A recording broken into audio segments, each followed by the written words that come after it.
Dapat Bunny ang Bun, dapat pangalan mo Bunny, Bun. Ang hilig mong tumalon-talon eh. Kahit lamang tatalunan. Dito kami sa labas ngayon kasi sa likod, sa labas. Kasi pag doon siya, lumabas siya kanina sa harap, nasa loob ako ng kwarto. Bawal kasi siya doon nang walang kasama kasi baka kainin siya ng bukay ni Bantay.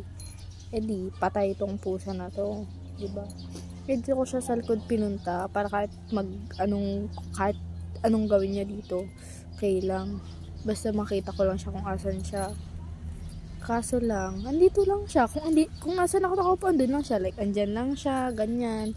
Pero pag doon sa harap, nasa loob ako ng kwarto, pumunta siya sa labas ng mag-isa.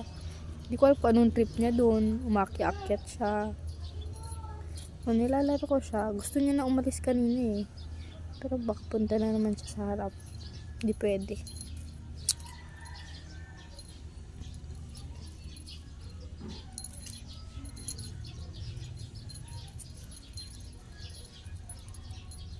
Pinilahan ko siya ng laruan tsaka cat treats.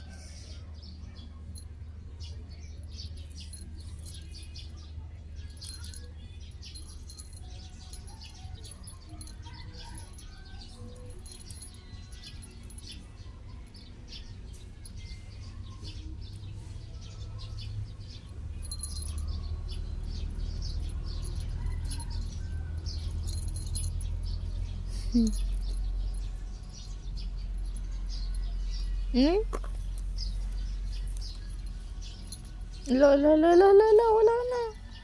Pag naubos to, papasok na tayo. Pag wala na ang dahon.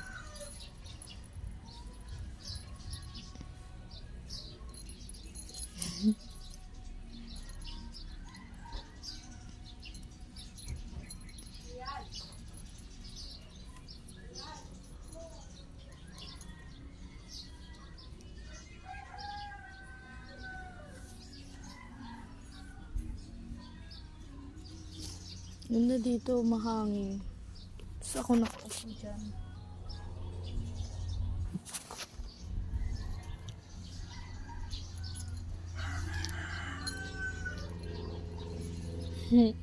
Tumatayo.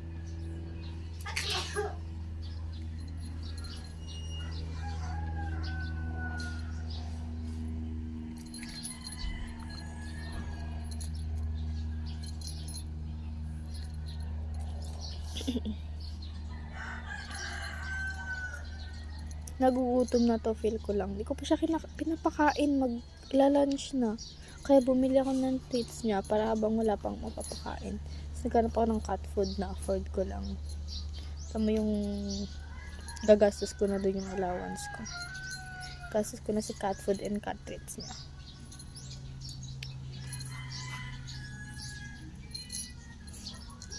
Kasi lunch tsaka gabi lang kami kumakain eh. Hindi ko alam kung anong pwede ko pang kain sa kanya. Kaya bumili akong cat treats. Actually, may siya eh. Makikita, yung kulay niya mukhang normal na pusa lang. Pero yung mukha niya, mapapansin mo talaga may lahi siya. Kasi half-half siya. Nanay niya may lahi, papa niya wala. Pero nakuha yung genes niya sa papa niya. Pero makita ko sa mukha niya na hindi siya, na may lahi siya, hindi siya ordinary. Oh!